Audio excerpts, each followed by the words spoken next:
Hello and welcome to Authors Amplified. I'm your host, Stephanie O'Neill. My show is a part of the Amplified Podcast Network where ideas echo and voices resonate. With over 20 years at Christian Television Network, I've had the privilege of meeting countless talented and spiritual individuals, and it's too inspiring not to share. I'm just a girl who loves Jesus wholeheartedly. I'm eager to learn and grow, and I'd like you to join me on this journey. In each episode, I'll be speaking with Christian authors who will share their stories and insights about the books they've written. I'm thrilled to have you with us, so let's get started.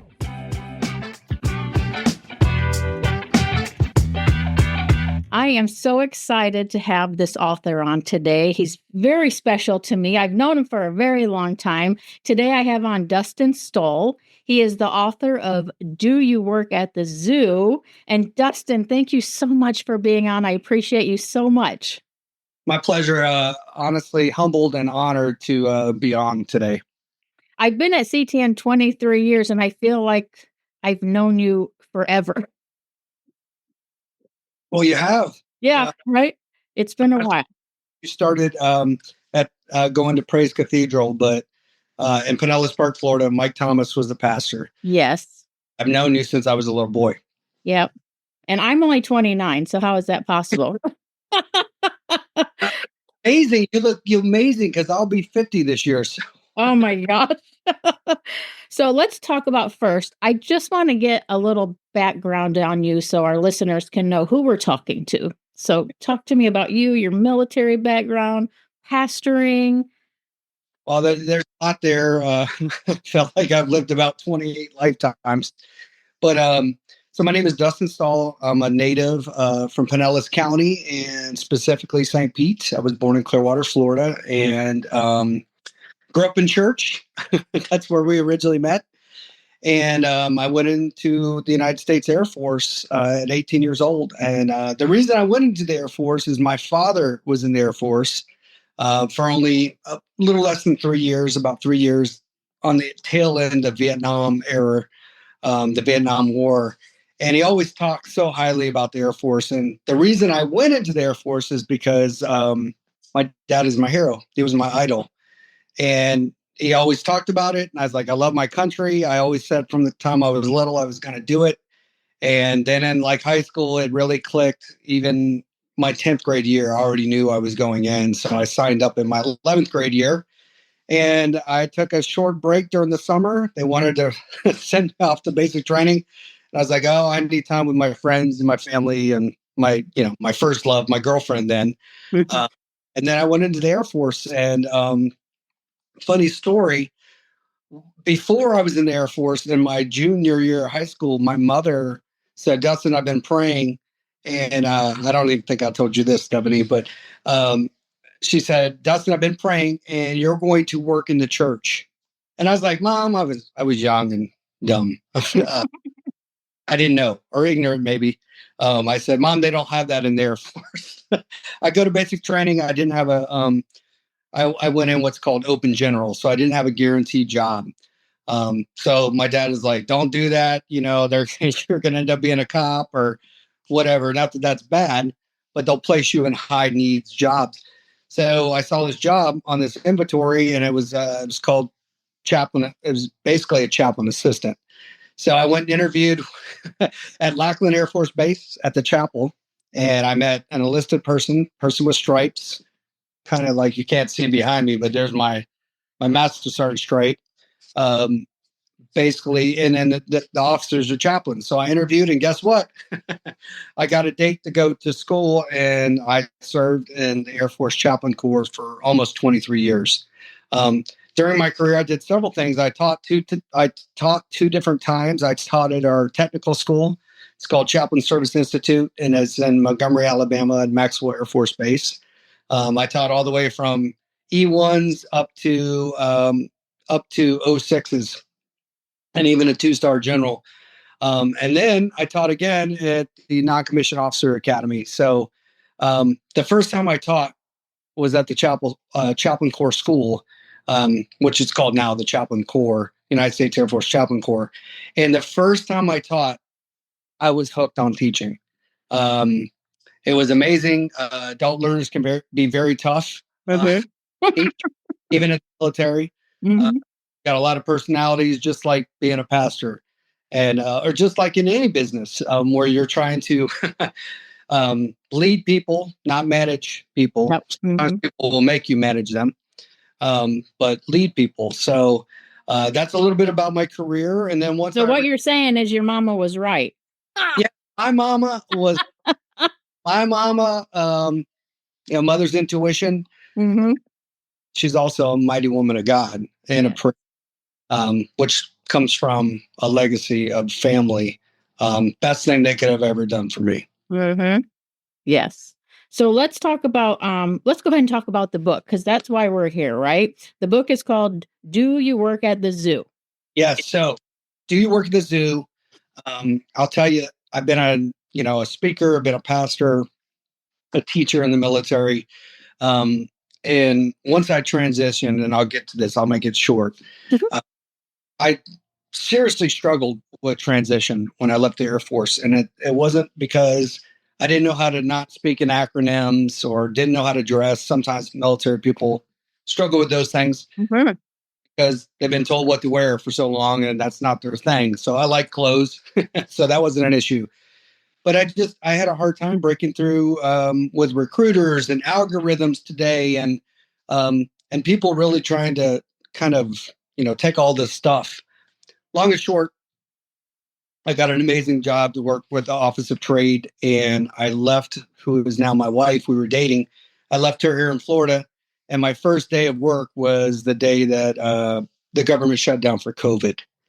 And so after about 10 and a half months of that stuff, I was like, you can't put a lid on the quality of life. I'm coming back to my home state of Florida.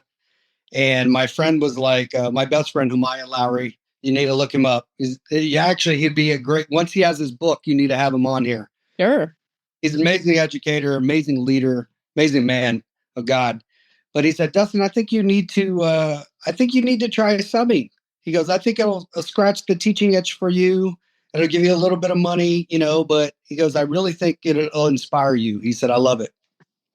So I did that. So my very first day, I'm getting to the book. My very first day of substitute teaching was in kindergarten. And imagine like herding like 30 kittens. Yeah. Herding cats. And so I bring this is just one example. You can't see it, but I'll show you. I bring a journal everywhere I go. One of my best supervisors and mentors in the Air Force always told me, don't ever go to a meeting ever without a pad and a pen.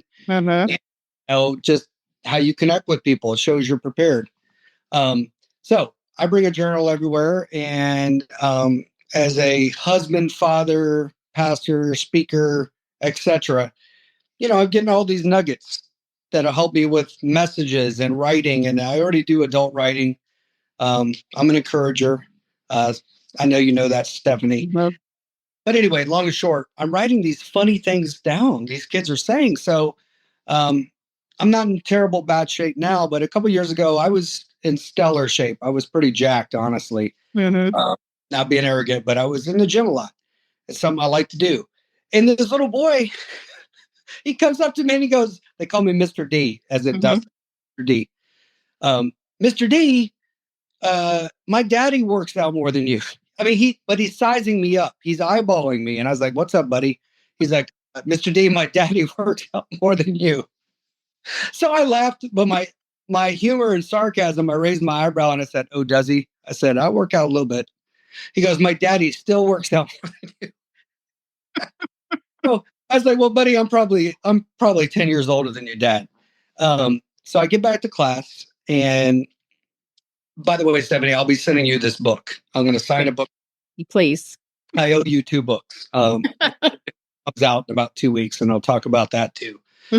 But so I go back to class, and I got to describe this little girl to you because it's exactly like it is, and exactly what she said, and exactly it almost looks just like her. So this little girl, she happened to be an African American little kindergartner. She comes up to me verbatim and she goes, "Mr. D." I said, "Yes, sweetie," or "Yes." She goes, "Do you work at the zoo?" And I said, "Who, me?" And she knife hands me and points to me and she goes, "Yes, that's who." And I was like, "That's brilliant." So um, the listeners and the viewers can't see me, but I'm sitting in my father's leather chair. So I went home, as I tell high schoolers that, and that's a tough crowd. I get invited to speak in front of hundreds of high schoolers in GEMS and for Veterans Day, other events, and I get them laughing. So I say, I tell them the story, and now they're putting their phones down and they're listening. And I said, I went home because that little boy hurt my feelings. I put on my gym clothes. I sat in my father's leather chair and I wrote this book in like 10 minutes. And this is what I'll say. When God gives me inspiration and a thought, it just like flows into me like 10 or 15 minutes and he just gives it to me. And like my brain's exploding. So from there, I wrote this book, Do You Work at the Zoo? And um, this is what I'll say. You can't share your dreams with everyone. Even sometimes, I'm not saying my family, but sometimes your own family members. But I knew I was going to do this. And my wife had worked like a 15-hour day that day. She was director of marketing. She's also a college professor. And she was teaching. So I didn't get to talk to my wife till like 10:30. So I wrote this book and I called my youngest son. His name is Deacon. There's actually a picture of him on the wall. But Deacon, I said, "Deacon, can I tell you?" He's like, "Dad, how was?" I'm asking him about his first day in, I think it was high school, but he's asking me about my first day teaching kindergartners. So I said, "Deacon, I got to tell you about this." And then I told him the story. He's laughing. He was making fun of me. He's like, "That kindergartner was sizing you up, Dad." Um, but then I tell him, I said, "Can I read you something?" And he's like, "Dad, I love it." He's like, "You need to publish it." So even from the mouth of babes, right? The children spoken to my life. My son spoken to my life. And now I'm getting ready to launch my second book. I love it. Did you ever find out why she specifically asked you that question? No. So, so I did it. But immediately following after she asked me that, two more students said, one student said, "Oh, I saw you at summer camp yesterday." I'm like, "No, you didn't. I didn't teach at summer camp." Like maybe it's somebody that looks like me. "I don't know, Mr. D." And then somebody's like, "Can you come to my birthday party?" Oh, how funny. They were hilarious. Kids are the best. Kids are the absolute best. They are. And, they have they're like little old people. I think I already said this. They have no filter. Yes. Did you have an ambition before that moment to write a children's book, or is that when you got, well, yes and no. So this is what I'll say. Back in 2013, maybe before then, I'd always had this idea. I would always leave my students in the Air Force from the first time I was teaching. People have their, acronyms. They have, I call them an acrostic, but my thing is my 3 Ps: purpose, passion, persistence. So I was going to write P3, P3. Well, I am. I'm still writing it, but it's longer. It's adult. It's about things we all go through, right? Mm-hmm. You have to have purpose. We know that as believers. We know that as children of God. Purpose is uber important. In fact, if you go through history, right? Not to preach, but I'll just say this: if you go through, there's been people who have followed and found their purpose, and they walked in it. That's one. That's one category. Second category is there's people that found their purpose and ran from it, or never walked in it, or waited till it was too late. And then number three is there's people that have never found their purpose. And God has a purpose for all of us, right? So purpose, passion, persistence. Anyway, so when I had my children when they were young, so I have a 34-year-old. His name is Darren. My daughter is 24. Her name is Kimberly. She serves in the United States Air Force now also.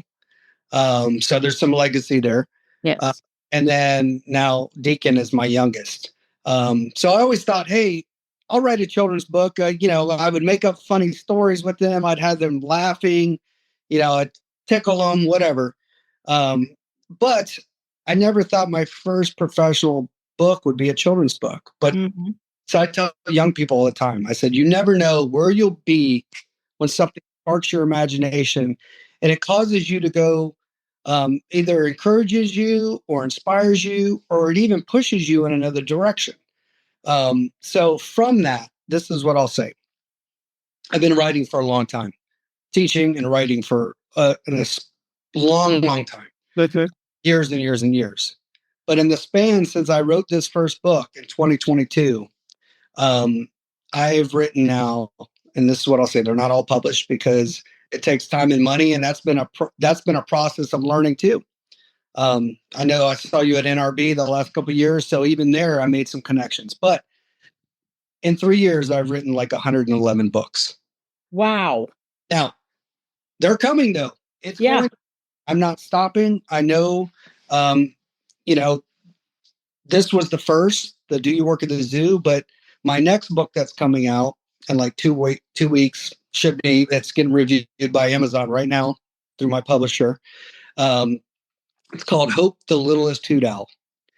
And basically um, or my goal, this is what I said. Sorry, let me get some water.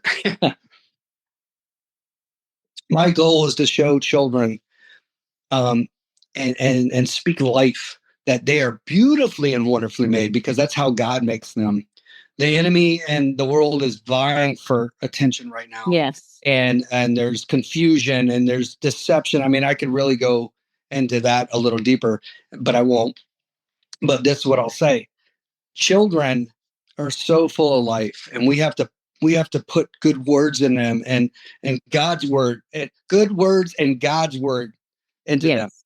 So do you work at the zoo? What is it that you're talking to children? What are you Yep. teaching? What's the So, Do You Work in the Zoo is basically, there isn't an element, there is, but there isn't really an element of like an element of faith in that book. Mhm. But to show them that, um, through this little girl asking me, and I'm like, I've never thought about the zoo. I'm a teacher. That's true. It's very rhymy. Um, but at the end, I asked them, would you like to work at the zoo too? Because today, I would say our young people they're disenchanted by YouTube and TikTok, and they all think they're going to be a millionaire. Mhm. But what they don't see in that is they don't see people's hurt. They don't see people's scars. They don't see the work of your labor, right? And even some of those people who've done really well on social media, um, they had failures. They had things, but it's okay to want to be a teacher and a carpenter and a mechanic. And in America, people aren't going into these jobs as much, and we need. So when I would meet students in high school and they'd be like, "Hey, Mr. D, I don't know about spending thousands of dollars on college." But my parents disagree.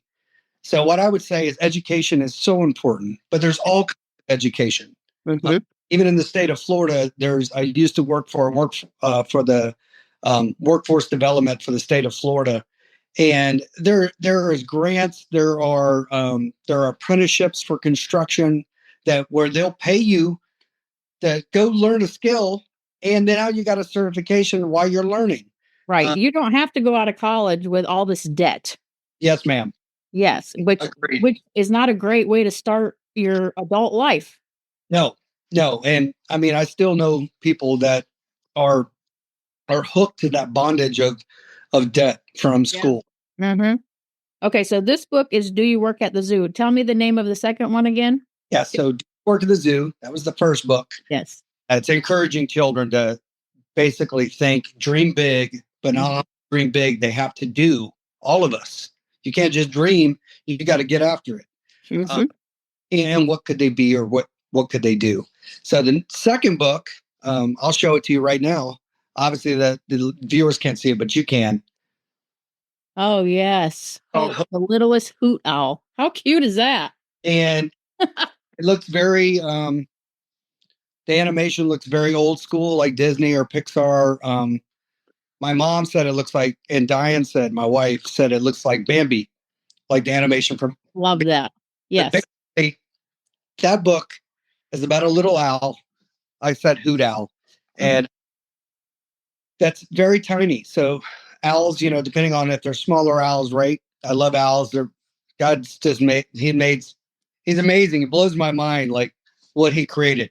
Yes. But anyway, this owl's very tiny. She's tinier than all the other owls. And, sometimes it's not what the world says you are, but her gift is the best. Her gift is how she cares for others, how she helps the elderly, how she sits with owls that are all by themselves.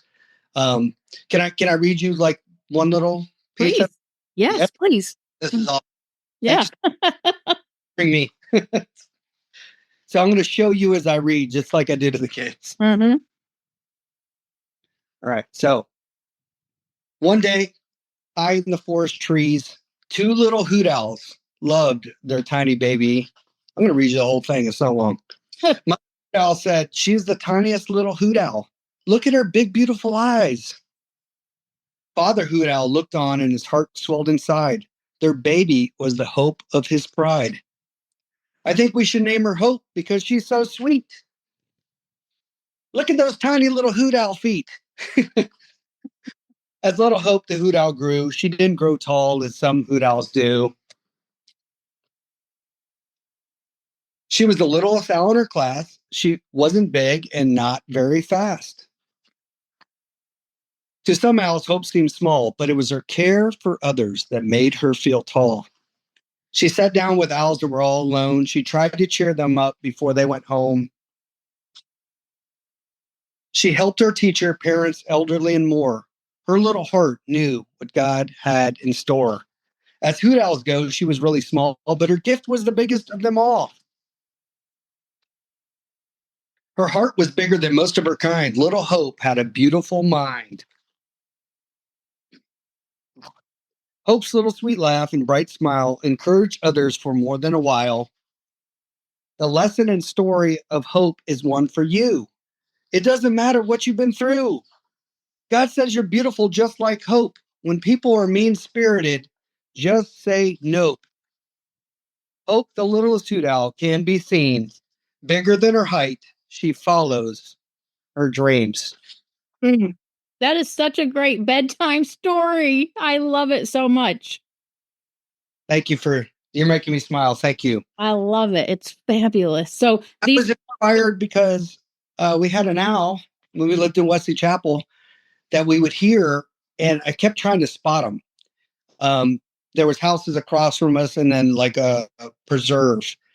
And I don't know, we were watching, I don't know, a movie or something. And I was like, oh, like I was thinking of Harry Potter's owls, but I wasn't like, that's not my thing to write. Like, and I woke up. So sometimes I'll wake up 2 or 3 in the morning and God gives me an idea and I have to write it down right then. Put a note. And I told my wife, I was like, I'm going to write a story about Hope, the littlest hoot owl. And bam, I wrote it like literally in like 15 minutes. Wow. When God gives you something, it's so amazing. It is. It blows my mind. I mean, even I'll tell you a funny story. So this is a little more adult. This is what I'll say. So it's not bad adult. Yeah. We were on vacation last summer, and we had a group of friends that we've been on several vacations, and they're really funny. And so our one friend says, "Hey, Alicia, tell them about Clarence and the powdered eggs." And I was like, "What?" And so she starts to tell the story. I guess she was in a convention here in Orlando. They had the free, breakfast buffet, and this lady just starts giving this guy her husband, a really hard time. She's like, "Clarence, I know you didn't eat those powdered eggs. You know what they do to you." And the kids are like, "Oh, Dad, oh man." And I mean, this lady keeps going on. She's like, "I'm not making this up." She was going on for like 5 minutes around people. So we walked through the rainforest and we're eating at a buffet. We put in like 25,000 steps. It was insane. But it was beautiful. And so I told my wife, we were just eating, and I just picked my phone up and I wrote this book called Captain Clarence and the Powdered Eggs. It's about a pirate that loves eggs so much, but it makes his stomach rumble. It's so funny. And that was just from an interaction with our friends. And then I read it to our adult friends. There's like 7 of us, and they are cracking up. They're like, how did you come up with that? I was like, well, you gave me that idea. It just inspired me. That's so funny. God has given you a gift, Thank because you. words don't come to everyone like that easy. I also write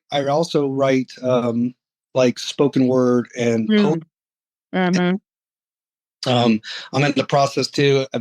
Honestly, about 3 years, but I was having some formatting issues. But through Amazon, I'm actually putting out my first adult book, and it's called 75 because there's 75 selected poems, and some of them are about what we go through in life: humility, patience, God's love, taking care of people, compassion. And so that's going to come out also. So we have a plethora of books so everything is on Amazon. So Do You Work at the Zoo is on Amazon. Mm-hmm. Hope the Littlest and Barnes and Noble, and it's all over the place. Hope the Littlest Hoot Owl will be coming out on Amazon and other selected places. Mm-hmm. Then I will be self-publishing one through Amazon, because what I didn't tell you is I've been learning a lot. I've been learning a lot about the industry.